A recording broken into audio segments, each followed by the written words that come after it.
नमस्कार. विज्ञान धर्म विश्व मंडळातर्फे आनंद रामायणातील रामाष्टकम स्तोत्रातील पुढील श्लोक आज प्रसारित होत आहे.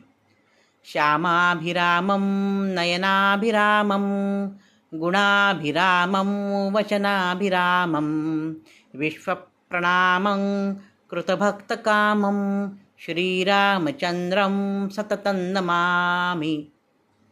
आता राम आणि अभिराम या शब्दातील फरक काय? रमयते, जो लोकांना रमवतो तो राम. आणि अभिराम म्हणजे काय? जो सर्व लोकांना सारख्याच मायेने आणि सारख्याच प्रेमाने रमवतो, जो सर्व सृष्टीचं सारख्याच प्रेमाने रक्षण करतो तो अभिराम.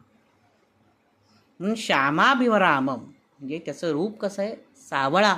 सावळा ग रामचंद्र, आपल्याला माहिती आहे गाय गीत. तर सावळा जो आहे, श्यामाभिरामम नयनाभिरामम, नयन म्हणजे डोळे, डोळ्यांनी सुद्धा जो मनोहर आहे. गुणाभिरामम म्हणजे गुणांचा समुच्चय आहे. प्रभू श्री रामचंद्र हा गुणग्राहक आहे, गुणांचा सागर आहे. वचनाभिरामम, एकदा दिलेलं वचन त्यांनी कसोशीने पाळलेलं आहे. बघा, संपूर्ण रामायण जर आपण पाहिलं तेव्हा रामाने ज्यांना ज्यांना जे जे वचन दिलं ते सर्व कसोशीने पाळलेलं आहे. राजा दशरथाला वचन दिलं की मी जाईन वनवासात, कैकेयीला वचन दिलं त्याप्रमाणे त्यांनी वनवास भोगलेला.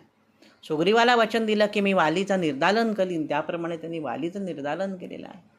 अशा पद्धतीने एक वचनी एक पत्नी एक बाणी असं प्रभू श्री रामचंद्रांना म्हणतात.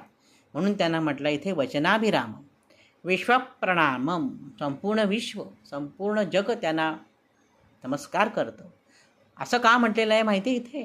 कारण ही रामकथा ही फक्त भारतातच नाही आहे, ही संपूर्ण जगात व्यापलेली. त्या त्या संस्कृतीने त्या त्या पद्धतीची रामकथा तिथे निर्माण केलेली आहे आणि तिथे रामकथेचं गायन केलं जातं. अगदी कंबोडिया, सिंगापूर, थायलंड इथेसुद्धा त्यांच्या संस्कृतीने रामकथा गायलेली आहे. म्हणून संपूर्ण विश्वाने त्यांना प्रणाम केलेला आहे. कृतभक्त कामम म्हणजे भक्तांच्या कामनांची पूर्ती प्रभू श्री रामचंद्र सदोदित करतात. तर अशा या श्री रामचंद्रांना मी सदोदित नमस्कार करतो. श्रीरामचंद्रम सततं नमामि. आजच्या भागात इथेच थांबू. नवनवीन माहितीपूर्ण व्हिडिओ पाहण्यासाठी, ऐकण्यासाठी वैभवदाता ऑफिशियल हा माझा यूट्यूब चॅनल जरूर सबस्क्राईब करा. धन्यवाद. श्रीराम, जय राम, जय जय राम.